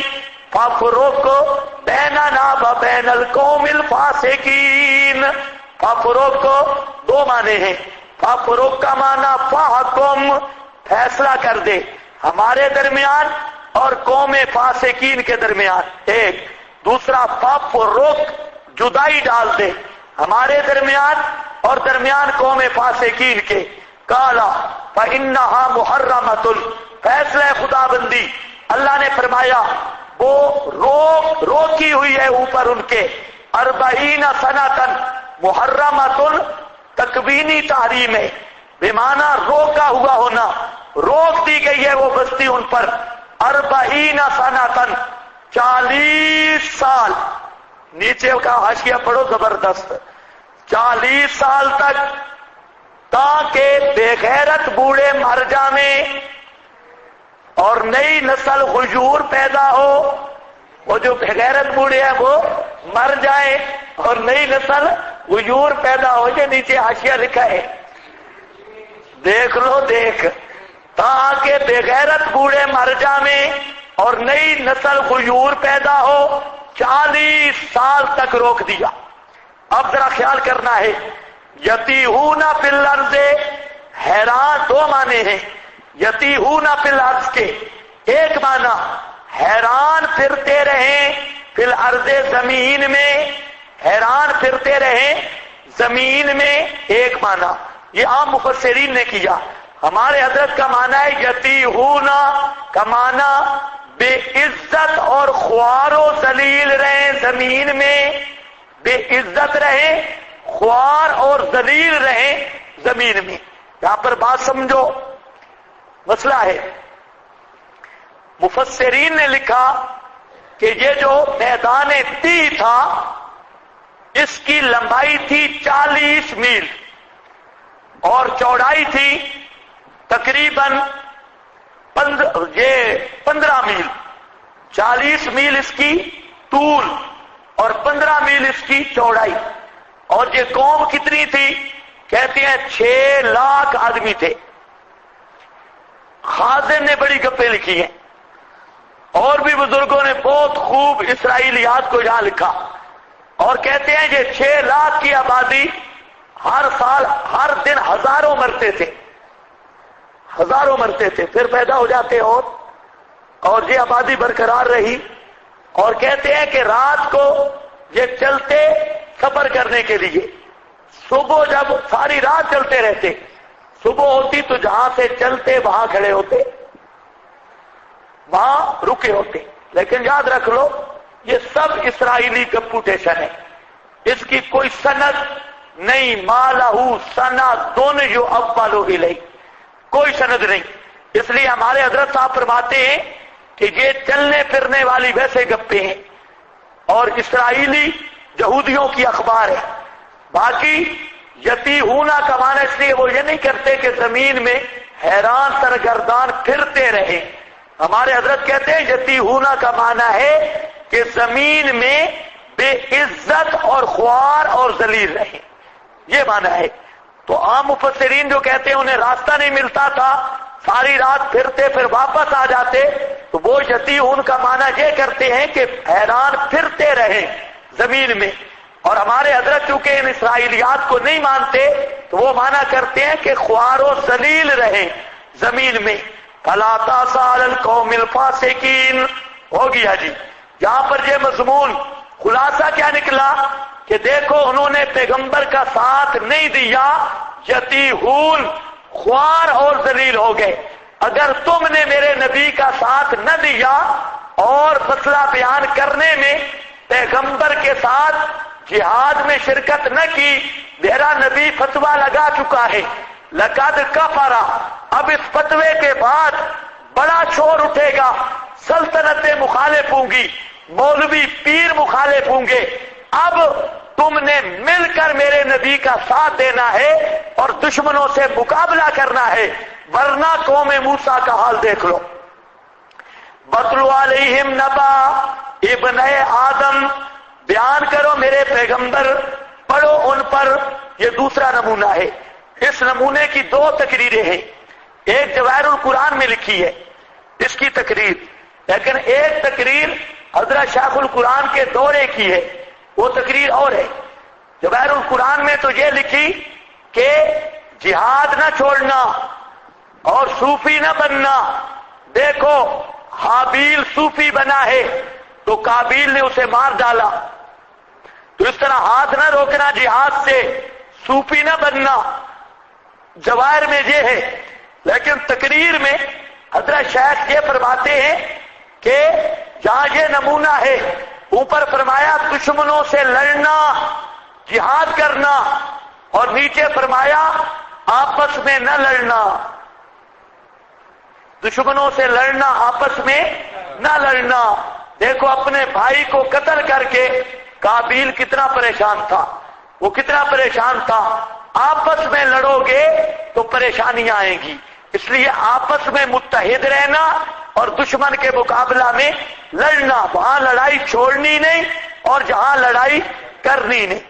وَاتْلُ عَلَيْهِمْ، پڑھ میرے پیغمبر ان پر، حال قصہ 2 بیٹے آدم کا، بالحق ٹھیک ٹھیک سچ سچ اذ قربا جب انہوں نے نیاز دی نیاز کی قربانن قربانی کی نیاز دی جب قرب حاصل کیا کرنا چاہا قربانی کے ساتھ یا نیاز دی نیاز دینا فتقبل من احدہما پس قبول کی گئی ایک سے ان میں سے اور نہ قبول کی گئی دوسرے سے کالا کہا اس نے جس کی قبول نہیں ہوئی میں تجھے قتل کروں گا کالا انما یتقبل کہا کہ اللہ قبول کرتا ہے من المتقین ادب والوں سے اگر تو نے بچھایا لمبا کیا میری طرف ہاتھ اپنا مجھے قتل کرنے کے لیے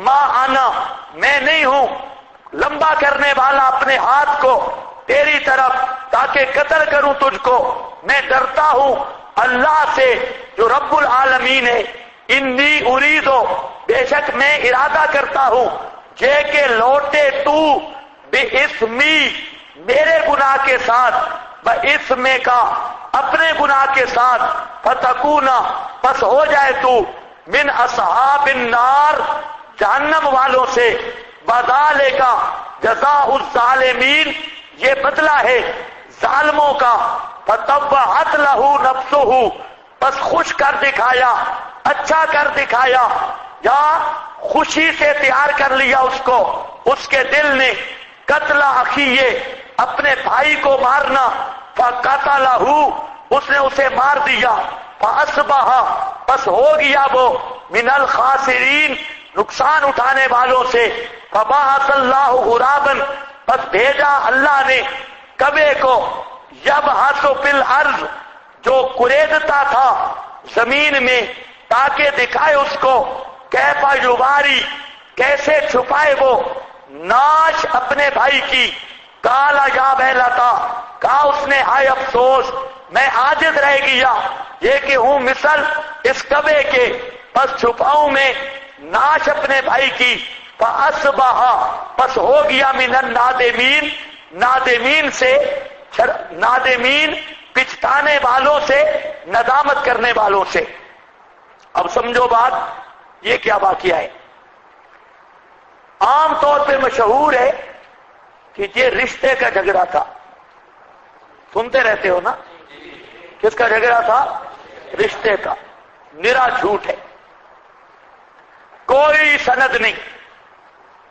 رشتے کا جھگڑا تھا عام طور پہ مشہور ہے آدم کا ایک اولاد صبح شام اور دوسرے صبح شام تو وہ پہلے والی جو بیٹی ہوتی تو وہ دوسرے دن والے بیٹے کے ساتھ اس کی شادی ہوتی تو ایک بیٹی تھی آدم کی وہ بڑی خوبصورت تھی تو وہ جو تھا وہ حصہ بنتا تھا حابیل کا اور دعویٰ کر دیا قابیل نے کہ یہ رشتہ میں لوں گا حالانکہ وہ قابیل کے ساتھ پیدا ہوئی اور جو جاڑے پیدا ہوتے نا دو تو جو بیٹی ساتھ پیدا ہوتی یعنی دو بہن بھائی جو کٹھے پیدا ہوتے ان کا نکاح نہیں ہو سکتا تھا اور جو علیحدہ ہوتا جوڑا تو ادھر سے لڑکی ادھر سے لڑکا تو ان کا نکاح ہو جاتا تو یہ لڑکی پیدا ہوئی قابیل کے ساتھ قابیل کے ساتھ تو یہ حق کس کا بنتا تھا حابیل کا لیکن قابیل نے کہا میں اس سے رشتہ کروں گا آدم نے بڑا سمجھایا وہ نہ سمجھا آدم نے کہا چلو قربانی کرو جس کی قربانی آگ لے گئی قبول ہو گئی رشتہ اس کا ہوگا چنانچہ قربانی کی گئی آ گئی اور آگ حابیل کی قربانی کو کھا گئی تو قابیل کو حسد پیدا ہوا اس نے حابیل کو قتل کر دیا یہ گپوٹیشن سنا ہوا ہے نا ہاں اس کی کوئی سند نہیں بالکل نہیں بے سند یہودیوں کی گپ ہے بنی اسرائیل کی اسرائیلی گپ اگر کوئی سند ہوتی تو بات ہوتی قرآن پاک میں بھی یہ واقعہ کوئی نہیں یہ اتنی لمبی جو ٹوٹکا ہے کہانی یہ قرآن میں بھی نہیں اور اس کی کوئی سند بھی نہیں پھر مسئلہ کیا تھا مسئلہ قرآن کے اندر ہے اور اگر آدمی اندھا نہ ہو قرآن کے اندر مسئلہ ہے باہر نہیں مسئلہ یہ تھا کہ ان دو بزرگوں نے قربانی کی ان دو بزرگوں نے کیا کی قربانی اور اس دور میں قربانی کی قبولیت کی علامت یہ تھی کہ آسمان سے آگ آتی، اس کو جلا دیتی، بس یہ قربانی قبول ہو گئی۔ ہوا یہ کہ حابیل نیک فطرت آدمی تھا، اس نے بڑے اخلاص کے ساتھ قربانی کی اور بہت خوبصورت دمبا یا جو چیز بھی تھی بڑے اخلاص کے ساتھ اس نے قربانی کی، چنانچہ وہ جو اس کی قربانی قبول ہوئی۔ اور جو دوسرا تھا قابیل، تو وہ ایسا سست سا تھا اور اخلاص نہیں تھا اس نے کچھ چند جوش ہو یا کھجورے وہ بھی پرانی یا جو چیز بھی تھی، تو کوئی ایسی ردی چیز قربانی اس کی دی، تو اللہ کے ہاں اس کے عدم اخلاص کی وجہ سے قبول نہ ہوئی۔ یہ لڑکی شڑکی رشتے والی بات ہی کوئی نہیں ہے، یہ پتہ نہیں کدھر گپ آئی۔ تو بات قربانی کی ہے، یہ دونوں نے بھائیوں نے قربانی کی، ہو جاتا ہے نا، اب بھی ہو جاتا ہے، بھائی کہتے ہیں میں یہ قربانی کروں گا، دوسرا کہتا ہے میں یہ کروں گا، یہ قربانی کی انہوں نے۔ اور ایک تھا مخلص اور دوسرا ذرا صوفی تھا، اخلاص نہیں تھا۔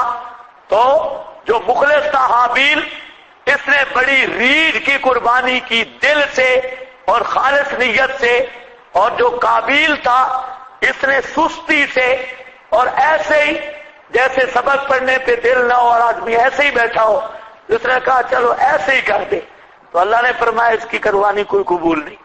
اب اس کی قبول ہو گئی، اس کی بےزتی ہو گئی کہ میں بھی آخر صوفی ہوں، میری قبول نہیں ہوئی۔ اس وجہ سے اس کو قبولیت کی وجہ سے حسد پیدا ہو گیا کہ اس کی قربانی کیوں قبول ہوئی، اسی سے حسد پیدا ہوا۔ اس نے کہا بھیا اللہ متقیوں کی قربانی قبول کرتا ہے، یتقبل اللہ من المتقین، جو اخلاص سے قربانی کرے نا تقوی اور ڈر کے ساتھ، اس کی قبول ہوتی ہے۔ میرا کیا قصور ہے، تو نے قربانی کی، تیرا اپنا اخلاص نہیں تھا، قبول نہیں ہوئی، میری قبول ہو گئی۔ قبولیت کا دار و مدار تو تقوی نیت پر ہے، اخلاص پر ہے۔ اس نے کہا نہیں میں تو ماروں گا تجھے، تیری قربانی کیوں قبول ہوئی، میں تجھے ماروں گا، یہ حسد پیدا ہوا۔ تو آگے حابیل نیک آدمی تھا، اس نے کہا اچھا تو اگر مجھے مارے گا نا میں تو ہاتھ بھی نہیں بڑھاؤں گا تیری طرف، کیوں؟ میں بھی چاہتا ہوں، میرا پروگرام بھی یہ ہے کہ تو لوٹے میرے گناہ کے ساتھ بھی، اس جملے کو سمجھنا ہے، بے اسمی و اسم کا، میرے گناہ کے ساتھ بھی لوٹے، اپنے گناہ کے ساتھ بھی لوٹے۔ اس کا کیا معنی؟ قرآن میں تو ہے لا تزر وازرۃ وزر اخری، کوئی کسی کے گناہ نہیں اٹھائے گا، بوجھ نہیں اٹھائے گا۔ اور یہ آیت صاف کہہ رہی ہے کہ میں ہاتھ اس لیے نہیں اٹھاؤں گا تاکہ میرا گناہ بھی تجھ پہ ہو اور تیرا گناہ بھی تجھ پہ ہو۔ تو یاد رکھو مسئلہ کوئی نہیں، جہاں پر مضاف مقدر ہے، جہاں بھی اسمی اے اس میں قتلی، اے اس میں قتلی، میرے قتل کرنے کا گناہ یہ بھی تجھے ہو، اور نمبر 2 تیرے جو زندگی کے گناہ ہیں وہ بھی تجھے ہوں۔ اور ایک ہے تیرے زندگی کے گناہ، اس میں کا سے مراد کیا ہے تیرے اپنی عمر بھر کے گناہ وہ بھی، اور میرے قتل کا گناہ یہ بھی تو لے جائے اور میں ہاتھ نہ اٹھاؤں، یعنی میں یہ گناہ ہاتھ اٹھانے والا اپنے ذمہ نہ لے لوں۔ کچھ سمجھ آئیے بات؟ اس می میں کیا ہے؟ مضاف مقدر، مضاف مقدر، اصل عبارت کیا ہے؟ اس میں قتلی،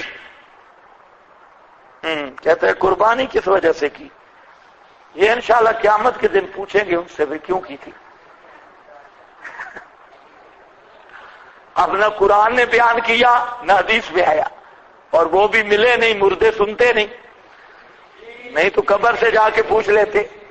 تو بہرحال یہ تیری حسرت رہ جائے گی کہ قربان، شکر ہے یہ نہیں کہا کہ وہ دمبا کس عمر کا تھا، پرچی والے سے تو کوئی بعید نہیں، یہ بھی پوچھ لے دمبا کس عمر، یہ بھی پوچھ سکتا تھا اس کی لاٹ کتنے کلو کی تھی، وزن کتنا تھا۔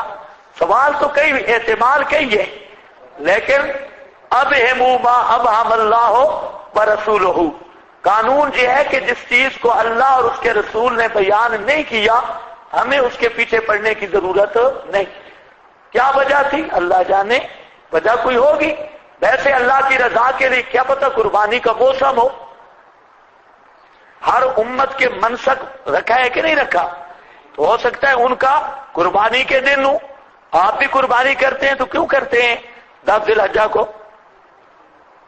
تو ان کا بھی کوئی دن ہوگا نا بزرگوں. آپ کا دن اللہ نے یہ تو فرما دیا ہر ایک کا دن ہم نے مقرر کیا ہے، تو ان کا بھی دن ہو سکتا ہے. بہرحال رکا لکھنے والے سے معذرت ہے کہ اب نہ ملاقات ہو سکتی ہے نہ قرآن حدیث نے بیان کیا. یہ راز کھلے گا قیامت کے دن. ہاں باقی جو گپو ٹیشن ہے یہودیوں کی گپیں وہ ہم نہیں مانتے. ہاں بھائی بے اس میں قتلی، میرے گناہ، میرے قتل کا گناہ بھی اسی کے گلے میں پڑے اور اپنی عمر بھر کے گناہ بھی اسی کے کھاتے میں رہیں. فتکونا، پس ہو جائے تو اسی کے تیرے کھاتے میں. فتکونا، پس ہو جائے تو من اصحاب النار فذالک جزاء الظالمین. فطوعت کا معنی خوشی سے تیار کر لیا. حالانکہ بھائی کو کون قتل کرتا ہے؟ خوشی سے تیار کر لیا اس کے نفس نے بھائی کا قتل. فقتلہ فاصبح من الخاسرین. اب قتل تو کر بیٹا، دنیا میں پہلا قتل تھا، اس سے پہلے کوئی مقتول نہیں تھا اور پہلا میت تھا، اس سے پہلے میت بھی کوئی نہیں تھا. اب پریشان ہو گیا کہ کروں کدھر. مفسرین لکھتے ہیں کہ بھائی کی لاش کو کندھے پہ اٹھا کر مارے مارے پھرتا، کبھی ادھر کبھی ادھر. اب میں لاش کو کدھر کروں؟ حتیٰ کہ اللہ نے وہاں پر کبے کو بھیج دیا اور کبا اس نے دوسرے کبے کو مارا اور اس کو زمین کو کھود کر اس میں ڈال کے اوپر مٹی ڈالی. یہ دیکھ رہا تھا پریشان، یہ کیا ہو رہا ہے. جب اس نے وہ نمونہ دیکھا تو کہتے ہو میں تو کبے سے بھی رہ گیا. کبا تو اس کے دفن کا انتظام کر گیا لیکن مجھے اتنا خیال بھی نہ آیا، تو اس نے بھی پھر قبر کھود کے بھائی کو دفن کر دیا. سمجھ آئیے بات؟ حاصل غراب جے من اجل ذالکا وآخر دعوانا الحمدللہ.